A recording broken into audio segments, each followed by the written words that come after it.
Hi guys, so today I'm going to show SerDes simulation, serializer high-speed IC Link Serializer-Deserializer model on Verilog application and connection to Matlab application.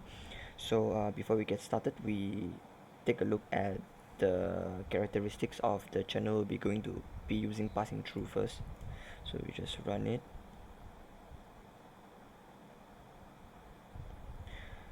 In Matlab itself, they have a SerDes toolbox. It's not here. They have a SerDes toolbox from the application side. You can open it. You can do your simulation over there, and then later on you can export it either into Simulink or into Matlab code. It also involves some application on IBS, AMI applications where you can look into it later on. So now we know the channel. So this is the statistical line, the expected waveform and everything. So I'll just close this and this first. The statistical I will leave it for later reference. So now after that we will generate random bits. So this function actually just generate random bits. You can see the graph after I run it, right? So after that it will copy to the root. It will copy the file to the root directory. This bit generation itself, it will come up with a Verilog test bench, and then it will copy that particular test bench code and send it to the directory of my quarters Verilog simulator. So now I have the bit waveform. I'll start my serializer on Verilog simulation itself. Right, so before I separate the serializer and deserializer part, I actually have a full program where it simulates both of it in the same direction without equalization. And then we can, from here we can see the bit pattern, and we compare it to the Matlab bit we have and see if it's actually got it. It copies into Verilog itself, read from file. So here it goes. So let's take a look at the waveform first. So we got 0 0 1 1 1 0 1 1. Let's check in Matlab, which is bit 0 1 1 1 0 1 1. It's the same bit as the one we have. So it means that the operation here is completed. So what we do here is we convert 8B, we do 8B to 10B encoding. You can see from this one, from here and to 10 bit. This is the one, this is on the serializer side. So basically the serializer part of application has it's done, it's finished, it's accomplished. So after I got that, part of the simulation includes pulling data from generating my own output waveform, and I'll output document, and in Matlab itself I can use it to pull it again. So what I do now is yes, serializer, now it's serializer output. So now I move that file over there, another file, to the directory in Matlab itself. So I already moved the file. Now I can generate a square waveform. Right. After that, we are going to run a Simulink. Actually, I can run it from Matlab code itself, but the output doesn't actually comes out to in the workspace, so I actually need to go through this process. Let's run it, and we will compare the eye diagram, and we will take a look at the waveform produced by the channel itself. On this Simulink blocks, you actually can go in and tap into different parameters and change it without actually going back to the app itself.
Ah, there it is.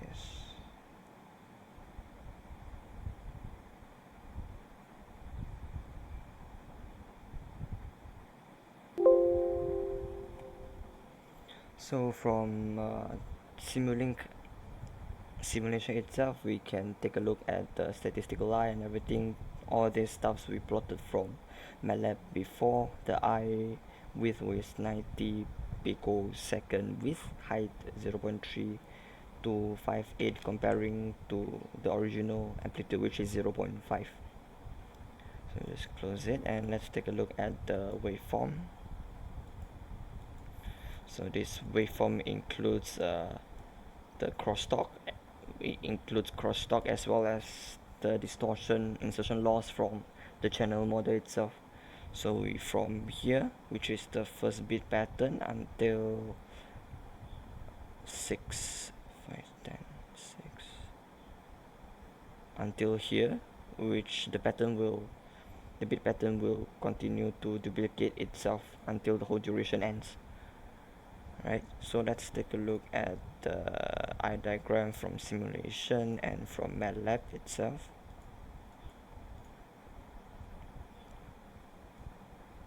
You can see some difference in the app.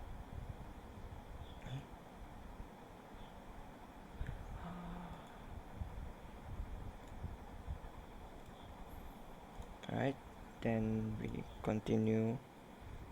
Alright, we finish running Simulink and then we can go to digitalization. Number 2. It will produce a waveform which what we get from sampling the waveform. We make it digitalized first before we going through Verilog again, because it's Verilog application we use as digital. So now we go to the serializer.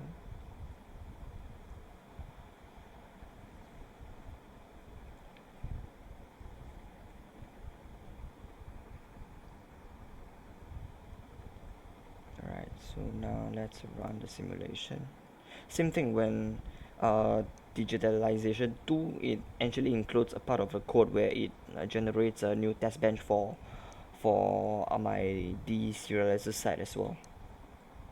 So it's everything automated, including file transfer and everything from that directory to this directory. Let's check the output bit. We remember it's 00111011, so we actually get back the bit after going through the channel, and we deserialize it. So actually in the end we still get back the same values. Right, now to actually prove it, I actually wrote another code for us to compare the original bit waveform and the